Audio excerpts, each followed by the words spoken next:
in 2005, we heard that Intel is a microchip company really big over here. So they say that they have decided to open a manufacturing facility in Saigon. So what we did is we said that, we cannot miss this. We need to go and help. So in 2005, we created Education for the Poor. We were thinking about opening an English session. And we just don't want to do it just like this is what we think is good, but we want to tailor this program to the need of the student in Vietnam. So what we did, we went to Vietnam, we meet with students, big group of students in Hanoi, in Hue, and we talked to some people in Saigon, and we asked them, what do you need from us? And they say that we need you to help us with English. As you can see that in Vietnam, if you are not wealthy, if you don't have connection, it is quite difficult, unless you're brilliant, to find a good job. So we want to open up even a venue for the young people over there to make a living and escape the poverty cycle. So we went over there and we said, what do you want from us? And they said, right now, English, we need English. But what happened is we are very poor, our proficiency is very poor, and the way that we speak is horrible. That's what they were, because we met some people from Hapton. Hapton has a very strong accent. They are very cautious of their pronunciation, and so they say helping them in their conversational skill, in changing the way they speak, pronunciation-wise. I'm working at the Teller at Wells Fargo, and that's pretty much, I just go to school and work, and I dance on the side like I do Tahitian, so that's it. Can you describe yourself as if somebody who doesn't know you, and I said, do you know Cheyenne? So that, what would they tell me? If people were asked, they'd probably say that I was optimistic, and that I'm willing, and I'm really open-minded about a lot of things. I listen first. I'm willing to go and learn many things. I'm patient with people because I do a lot of outreach growing up, and I've worked with youth, adolescents, I've worked with even adults. Different type of outreach and programs I've been into growing up. So I think I'm pretty good with communicating with people as well. I'm talkative. I talk a lot. I talk a lot. Very positive person, very bubbly, but also I would hope to think that she's think I'm hardworking because we have worked together in a business setting. So I would think that I'm hardworking and that I always try my best effort to push through whatever project it might be, and whatever the circumstances, I always try to overcome obstacles. I was born in the Philippines and I moved here. It's going to be 12 years now, so I've been in America for 12 years. If you were to ask one of my friends, I would think for the most part that they would have a good view of what I do. I hope, well, at least this is what I hope that I display. I hope that I'm honest, dependable, hardworking. Well, of course, I can't speak for them, but like you said, I'm hoping that they're gonna say that I'm a very hardworking and dependable person at first. Secondly, I'm also a very creative and fun person to be around. When other people meet new people, they might be a little shy. I'm kind of the opposite. I like to get to know people. Sometimes that's a little too much for some people. I might step past that comfort zone boundary, but I try to engage everybody, if we have new people in a group. And also, I'm a big ideas kind of person, so I need to work on focusing on the details, but as far as big ideas, I always have things that other people can't really think of because they don't see the forest. All they see are the trees, and I'm a person that sees the forest. So what would you say about lesson preparation, lesson planning? You mean how would I go about it? Or? Yeah, do you feel that, you have to do lesson planning at night? Do you think that that's is something that you need to do in order to be successful in your teaching? I think I'd definitely be more comfortable with a lesson plan since I don't have experience teaching. And I need that to keep me focused.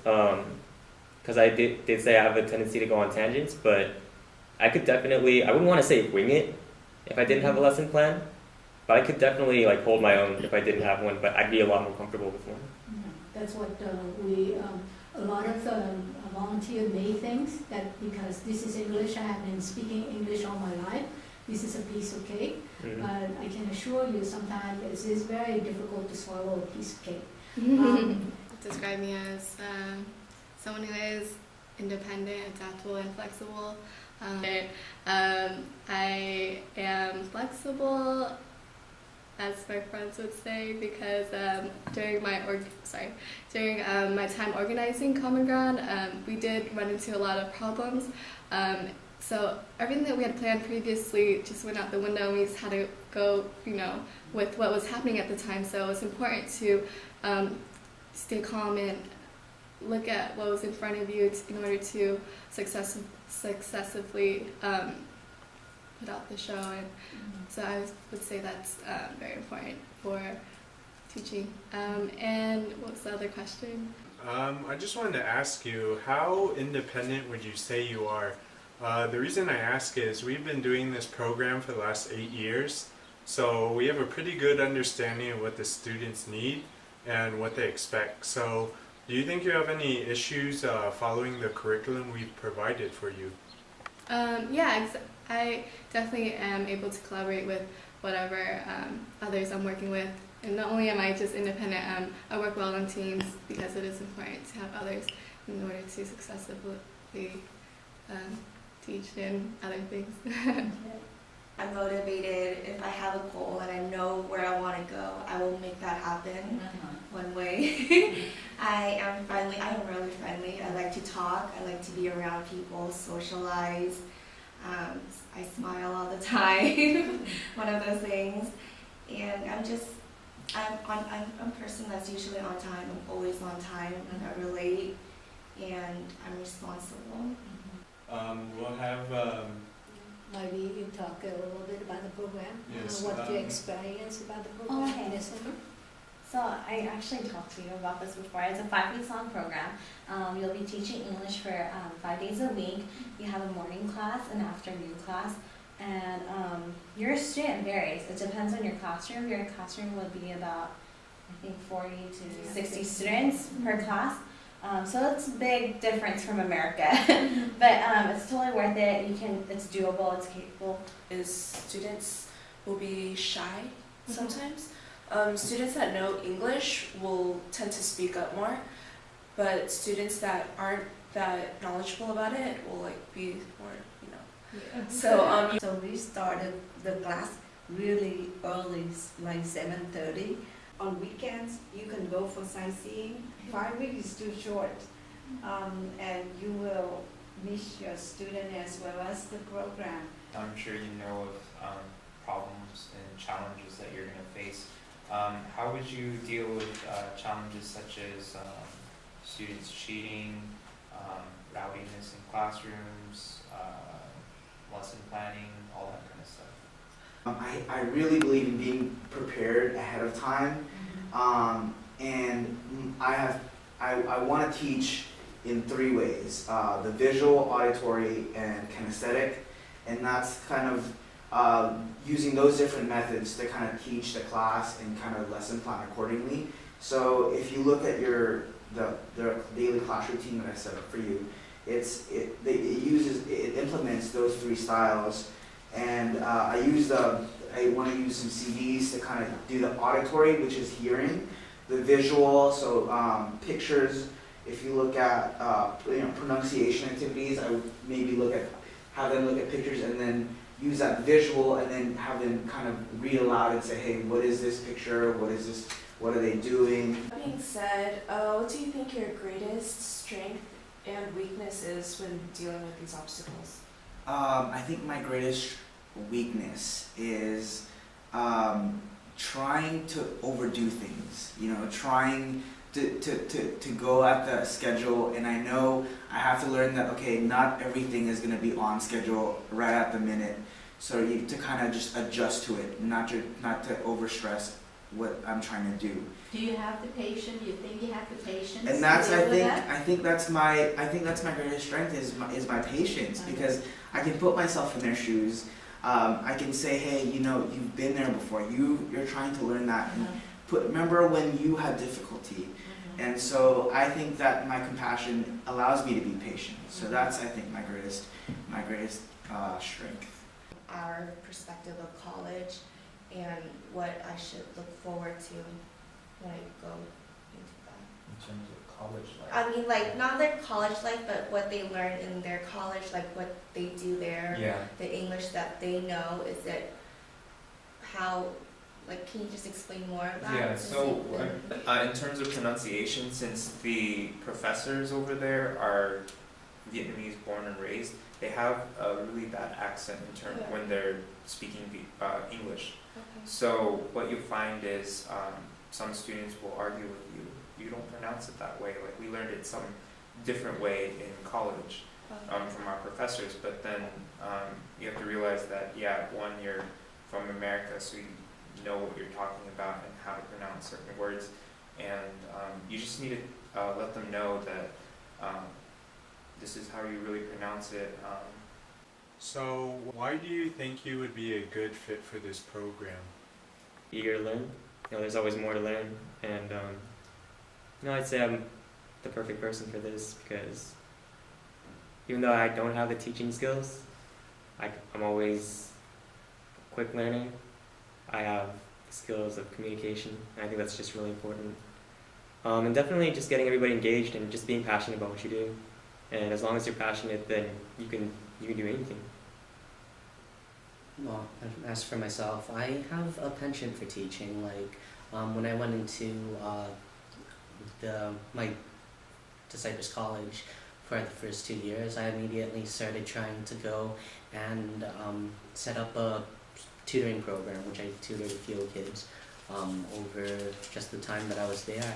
So, and in general, I feel that I'm